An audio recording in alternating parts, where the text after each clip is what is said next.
नमस्कार दोस्तों, आप सभी लोगों का स्वागत है आपके अपने यूट्यूब स्टडी विथ मंतोष में। जैसा कि हम लोग भूगोल की महत्वपूर्ण संभावित प्रश्नों को देख रहे हैं। कल मैंने इस पे एक वीडियो बनाया था, आज ये दूसरा वीडियो है।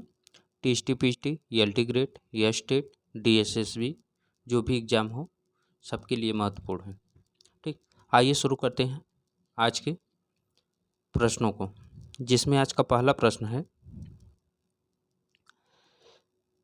भारतवर्ष निम्नलिखित देशों में से किसका स्थान लेते हुए चावल का सबसे बड़ा निर्यातक बनकर उभरा है? किसका स्थान लिया है? ऑप्शन है म्यांमार का, चीन का, थाईलैंड का, इंडोनेशिया का। तो सही ऑप्शन कौन सा है? तो भारत जो है वो थाईलैंड का जगह लिया है। ऑप्शन नंबर सी सही हो जाएगा। थाईलैंड जो है वो भारत से ज़्यादा निर्यातक था, लेकिन अभी भारत हो गया है। ठीक, अगर हम थाईलैंड में देखें कि सबसे अधिक उत्पादन क्षेत्र इसका कौन सा है, तो वो है मेनाम घाटी। कौन सा? मेनाम घाटी। ये प्रश्न पूछता है मेनाम घाटी क्यों प्रसिद्ध है, तो चावल के लिए है। मेनाम घाटी कहाँ है, तो थाईलैंड में है। ठीक, ये प्रश्न बनता रहता है। चलिए अगला प्रश्न देखते हैं।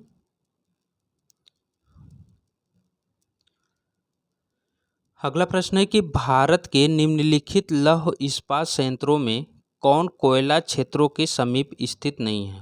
कोयला क्षेत्र के समीप स्थित नहीं है। ऑप्शन है दुर्गापुर, कुल्टी बर्नपुर, जमशेदपुर, बोकारो। इसका सही ऑप्शन कौन सा है? तो इसका सही ऑप्शन है ऑप्शन नंबर सी, जमशेदपुर जो है वो कोयला क्षेत्र के समीप नहीं है।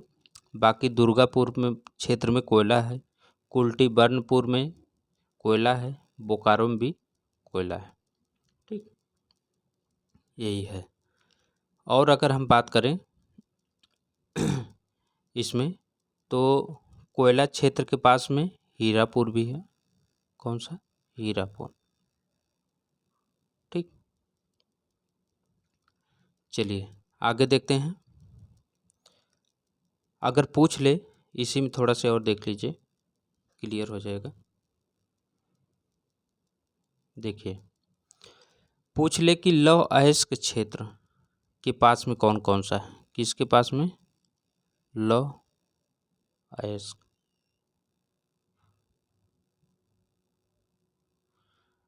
तो इसमें हो जाएगा भिलाई, राउरकेला,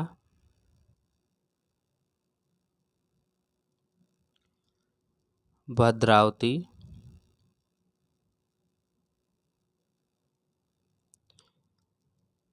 सलेमपुर और विजयनगर। ठीक, लौह इस क्षेत्र में ये सब स्थित लौह इस्पात संयंत्र क्षेत्र हैं। ठीक, चलिए अगला देखते हैं।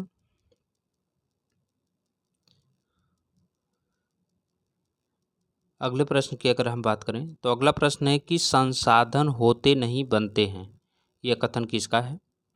ऑप्शन है E.W. जिमरमैन का, C.F. जोन्स का, E.A. अकरमैन का, J.W. अलेक्जेंडर का। तो ये सबसे फेमस है, बहुत फेमस है, जो है कि संसाधन होते नहीं बनते हैं। ठीक, ये है जिमरमैन का। ऑप्शन नंबर ए सही हो जाएगा। ठीक, ये है जिमरमैन का। चलिए आगे देखते हैं। अगला प्रश्न है, सुमेलित करना है सूची 1 को सूची 2 से। एक तरफ है नदियाँ, दूसरी तरफ है परियोजना। ठीक, दिया है कृष्णा, उकाई, भागीरथी, पोचमपात, गोदावरी, नागार्जुन, तापी, टिहरी। ठीक, तो इधर ऑप्शन दिया हुआ है, ऑप्शन देख लीजिए।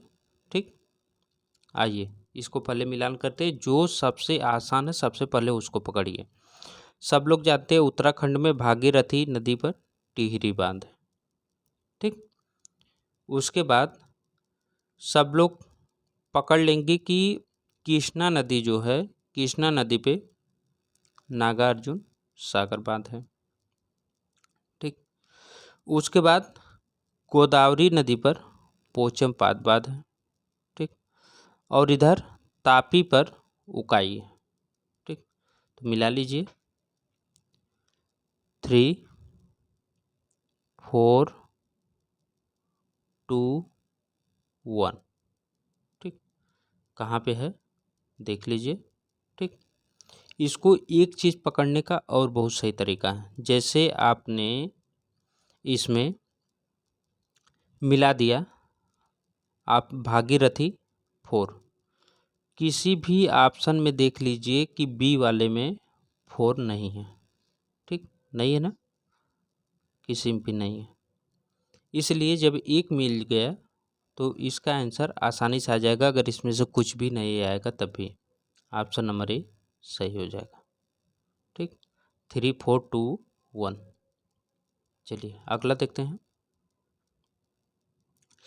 अगला है कि कोरबा में एल्युमिनियम उद्योग की स्थापना में निम्नलिखित में कौन सर्वाधिक महत्वपूर्ण कारक है। ऑप्शन है कच्चे माल की निकटता, सस्ती ऊर्जा की पर्याप्त उपलब्धता, सक्षम परिवहन तंत्र, बाजार से निकटता। तो इसका सही ऑप्शन कौन सा है? तो इसका सही ऑप्शन है ऑप्शन नंबर ए, कच्चे माल की निकटता। कोरबा में एल्युमिनियम उद्योग की स्थापना का सबसे बड़ा कारण है कि कच्चे माल की निकटता।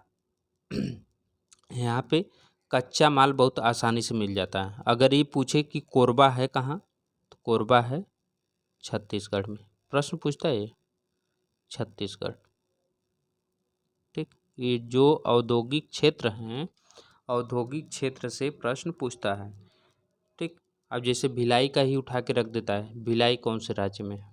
ठीक, उसी तरह से कोरबा रख देगा। चलिए आगे देखते हैं। इसी कोरबा में ही बाल्को, छत्तीसगढ़ कोरबा में ही बाल्को बहुत फेमस है, बाल्को कंपनी। चलिए अगला देखते हैं। अगला प्रश्न है कि गोंड जनजाति अत्यधिक केंद्रित है कहाँ पे है? छोटा नागपुर प्रदेश में, बस्तर प्रदेश में, कोरापुट प्रदेश में, अरावली प्रदेश में। तो इसका सही ऑप्शन कौन सा है? इसका सही ऑप्शन है ऑप्शन नंबर बी, बस्तर प्रदेश में। गोंड जनजाति जो अत्यधिक केंद्रित है वो बस्तर प्रदेश में। ऑप्शन नंबर बी सही हो जाएगा। ठीक, चलिए अगला देखते हैं। अगला प्रश्न है कि निम्नलिखित राज्यों में कौन राज्य भारत में सिल्क रेशम का सर्वाधिक उत्पादन करता है? तो रेशम का सर्वाधिक उत्पादन कौन करता है? ऑप्शन है जम्मू कश्मीर, तमिलनाडु, कर्नाटक, आंध्र प्रदेश। इसका सही ऑप्शन कौन सा है? इसका सही ऑप्शन है option number C, Karnataka. Karnataka जो है वो रेशम यानी सिल्क का सबसे अधिक उत्पादक करता है। ठीक, चलिए अगला देखते हैं। अगला प्रश्न है कि निम्नलिखित नदी समूहों में किस समूह का स्रोत बृहद हिमालय में मानसरोवर झील के पास है? मानसरोवर झील के पास। ऑप्शन है सतलज झेलम सिंधु, सिंधु ब्रह्मपुत्र सतलज, ब्रह्मपुत्र यमुना सतलज, झेलम सतलज यमुना। देखिए इसको काटने का तरीका देखिए। सबसे पहले यमुना जो है वो अपने देश में है, इसका स्थान। ठीक, कहाँ पे है? उत्तराखंड में। जहाँ जहाँ यमुना है वहाँ वहाँ काट दीजिए, वो ऑप्शन सही नहीं होगा। झेलम भी अपने शेषनाग पहाड़ी से निकलती है, जम्मू कश्मीर, इसको भी काट दीजिए। ऑप्शन बचा कौन? बी, सिंधु, ब्रह्मपुत्र और सतलज, यही है जो निकलती हैं। ठीक, चलिए आगे देख लेते हैं।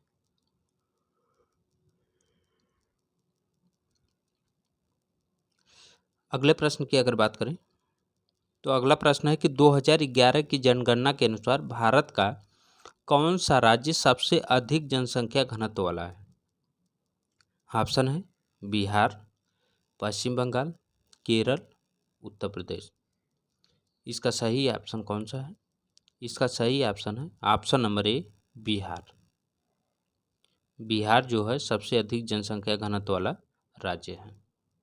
ठीक, एक चीज़ और देख लीजिए कि अभी तक ये क्या चल रहा है, 2024 चल रहा है। 2021 में जनगणना हो जानी चाहिए थी, लेकिन 3 साल एक्स्ट्रा हो गया, अभी तक जनगणना नहीं हुई है। इसलिए जब भी पूछेगा, अभी जिस भी प्रश्न पूछेगा 2011 की जनगणना ही पूछेगा। जब तक 2021 की जनगणना नहीं आ जाती तब तक नहीं उसके बारे में बात करनी है। ठीक, अगर ये भी पूछ ले कि जनगणना करवाता कौन है, तो गृह मंत्रालय करवाती है। ठीक, और इसमें पहले स्थान पे है बिहार, दूसरे स्थान पे है पश्चिम बंगाल। ठीक, उसके बाद फिर आ जाएगा जो भी राज्य हैं। ठीक, चलिए अगला देखते हैं।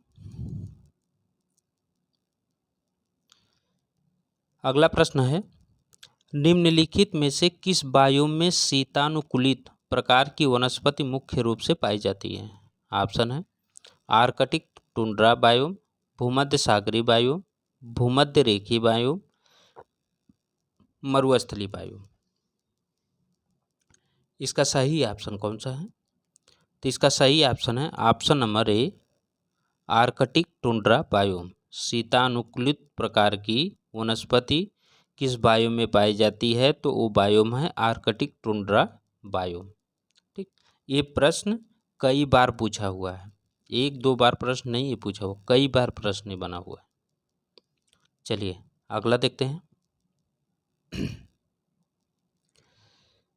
अगला प्रश्न है कि कंदरा संबंधित है।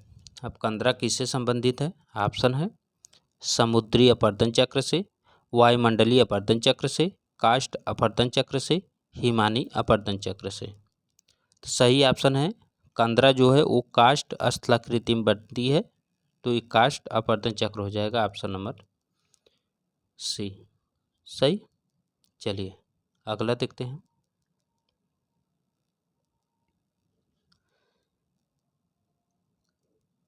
अगला प्रश्न है कि भारतीय नेशनल एटलस एवं थीमैटिक मैपिंग संगठन का संस्थापक निदेशक निम्नलिखित में से कौन था?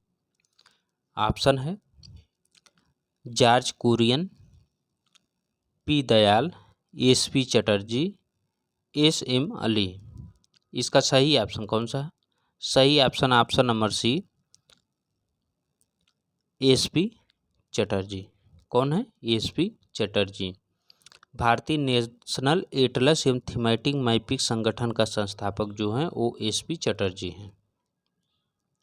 और ये भी पूछे अगर कि ये है कहाँ पे, तो ये देहरादून में स्थित है। कहाँ पे? देहरादून में। ठीक, चलिए आगे देखते हैं। अगला प्रश्न है कि वायुमंडल के निम्नलिखित परतों में से किस स्तर में ओजोन गैस पाई जाती है? बहुत फेमस है, बहुत बार पूछा हुआ प्रश्न है। ठीक, क्षोभ मंडल, समताप मंडल, आयन मंडल, एक्सो मंडल। तो इसका सही ऑप्शन कौन सा है? सब लोग जानते हैं ये है समताप मंडल। ऑप्शन नंबर बी सही हो जाएगा। ठीक, और ओजोन गैस जो है और ओजोन परत ये कितने वायुमंडल में कितनी ऊंचाई तक पाई जाती है? तो ये पाई जाती है 18 से 35 किलोमीटर तक। ठीक, कितना? 18 से 35 किलोमीटर तक। चलिए अगला देखते हैं। चैतुरा विश्व का सबसे बड़ा मैग्नीज उत्पादक क्षेत्र स्थित है। चैतुरा कहाँ पे है? ऑप्शन है ऑस्ट्रेलिया में, जॉर्जिया में, ब्राज़ील में, चीन में। इसका सही ऑप्शन कौन सा है? तो इसका सही ऑप्शन ऑप्शन नंबर बी ये है जॉर्जिया में। चैतुरा जो है वो विश्व का सबसे बड़ा मैग्नीज उत्पादक क्षेत्र जॉर्जिया में स्थित है। ठीक, चलिए अगला देखते हैं।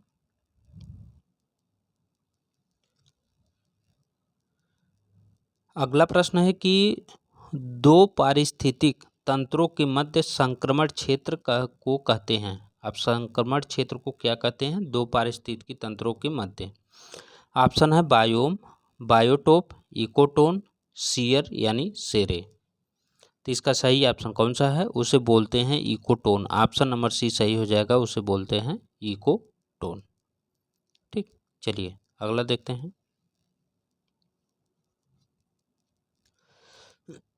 अगला प्रश्न है कि निम्नलिखित में से कौन जनांकी संक्रमण सिद्धांत का प्रतिपादक था?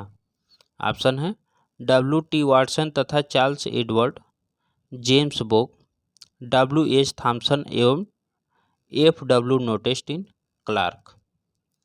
इसमें कौन सा सही है? तो उसका सही ऑप्शन है ऑप्शन नंबर सी, W.S.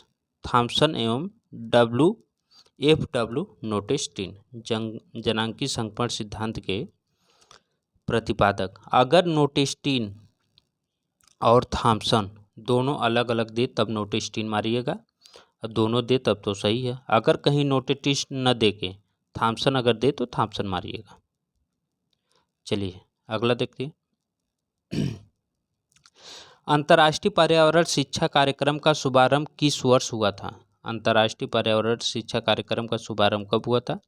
1972 में, 1975 में, 1986 में, 1995।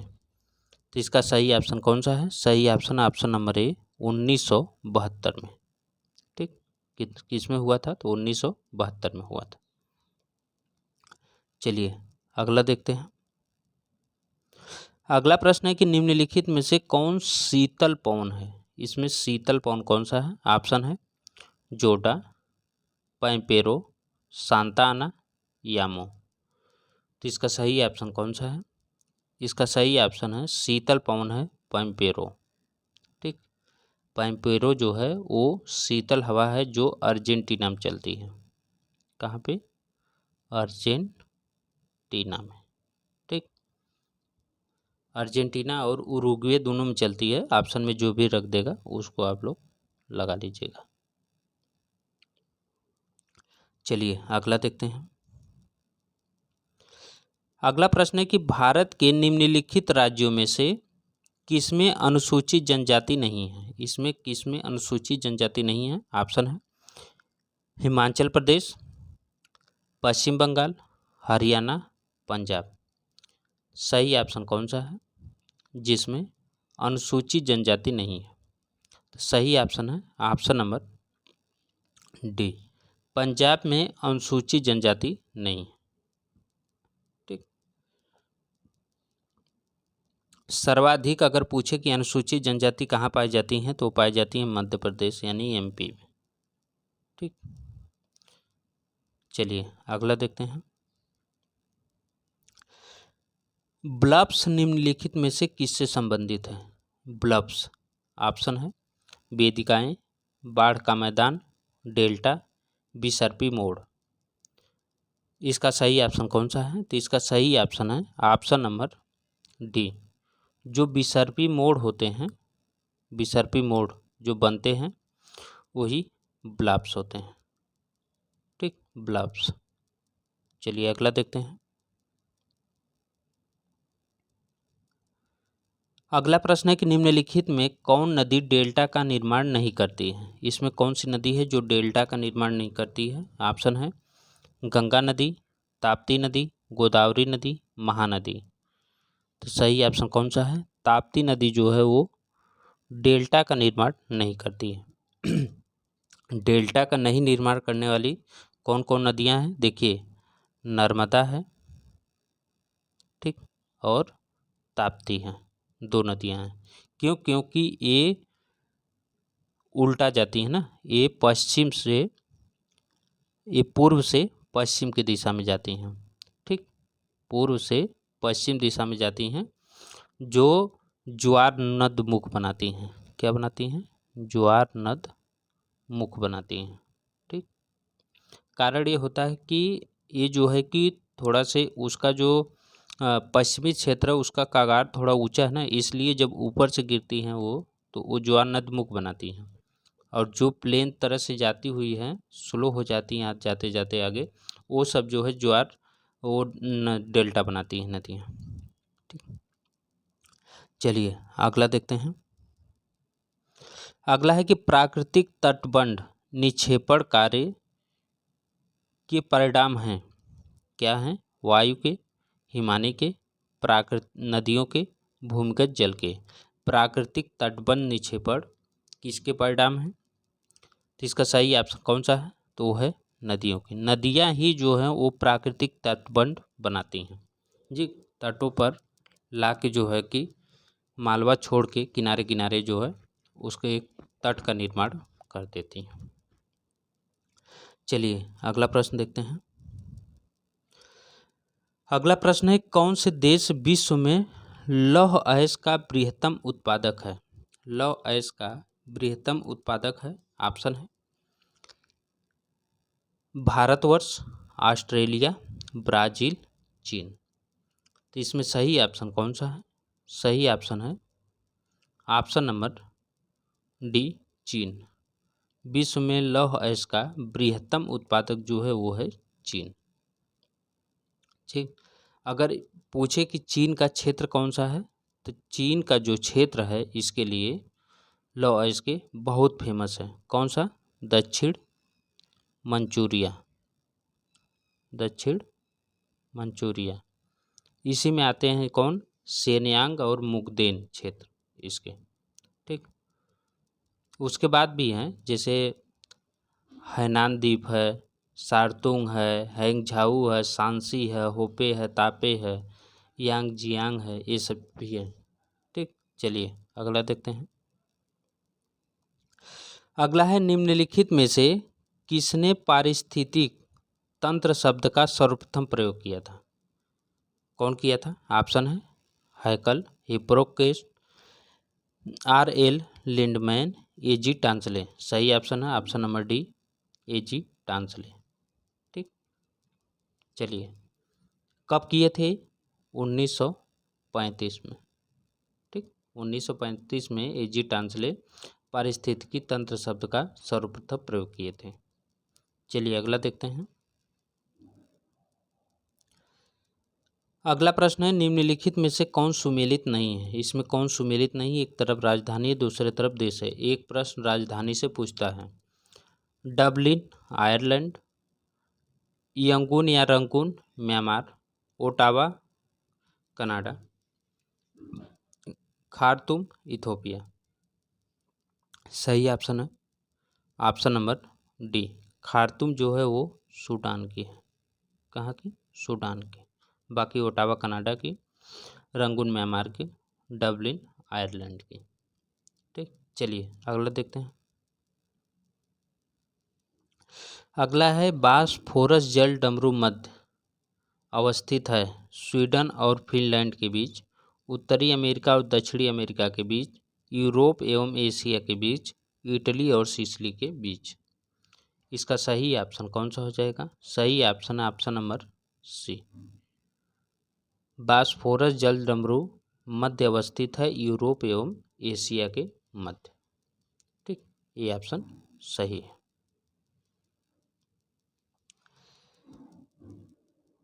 चलिए अगला देखते हैं।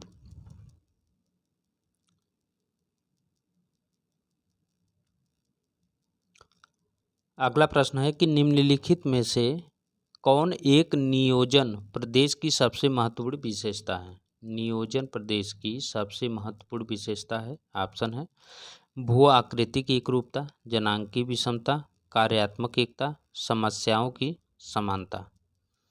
तो इसका सही ऑप्शन कौन सा है? सही ऑप्शन ऑप्शन नंबर सी, कार्यात्मक एकता। नियोजन प्रदेश की सबसे महत्वपूर्ण विशेषता है कार्यात्मक एकता। चलिए अगला देखते हैं। अगला प्रश्न है कि विश्व के निम्नलिखित देशों में से किसमें लौह इस्पात उद्योग बहुत वस्तुतः बाजार आधारित है? विश्व के निम्नलिखित देशों में से किसमें लौह इस्पात उद्योग वस्तुतः बाजार आधारित है? ऑप्शन है फ्रांस, जर्मनी, यूएसए, जापान। सही ऑप्शन कौन सा है? ऑप्शन नंबर डी है जापान। ठीक, चलिए अगला देखते हैं। अगला प्रश्न है कि पृथ्वी एवं उसके पर्यावरण के संरक्षण के संदर्भ में निम्नलिखित में से किसे +5 समिट के नाम से भी जाना जाता है? +5 समिट के नाम से भी जाना जाता है। ऑप्शन है प्रथम पृथ्वी सम्मेलन, द्वितीय पृथ्वी सम्मेलन, क्योटो प्रोटोकॉल, मॉन्ट्रियल प्रोटोकॉल। सही ऑप्शन इसका कौन सा है? तो इसका सही ऑप्शन है उसे बोला जाता है प्रथम पृथ्वी सम्मेलन। ठीक, प्रथम पृथ्वी सम्मेलन। चलिए अगला देखते हैं। अगला है निम्नलिखित में कौन एक जैवमंडलीय पारिस्थितिकी तंत्र में प्राथमिक उत्पादक है? इसमें कौन सा जैवमंडलीय पारिस्थितिकी तंत्र में प्राथमिक उत्पादक है? ठीक, चलिए ऑप्शन है स्वपोषी, मृतपोषी, रसायन पोषी, प्राणी संभोजी। तो इसका सही ऑप्शन कौन सा है? तो इसका सही ऑप्शन है ऑप्शन नंबर ए स्वपोषी। ठीक, पारिस्थितिकी तंत्र में प्राथमिक उत्पादक वो होता है जो स्वपोषी होता है। ये रहे आज के प्रश्नों की श्रृंखला। ठीक, कैसा रहा कमेंट बॉक्स में ज़रूर बताइएगा। अब वीडियो को लाइक शेयर सब्सक्राइब करना मत भूलिएगा। वीडियो आप लोग देख लेते हैं लेकिन उसे लाइक और शेयर सब्सक्राइब नहीं करते हैं चैनल, तो प्लीज़ आप लोग वीडियो देखने के बाद लाइक शेयर और सब्सक्राइब जरूर कर लीजिएगा। फिर मिलेंगे नेक्स्ट वीडियो में, तब तक के लिए नमस्कार।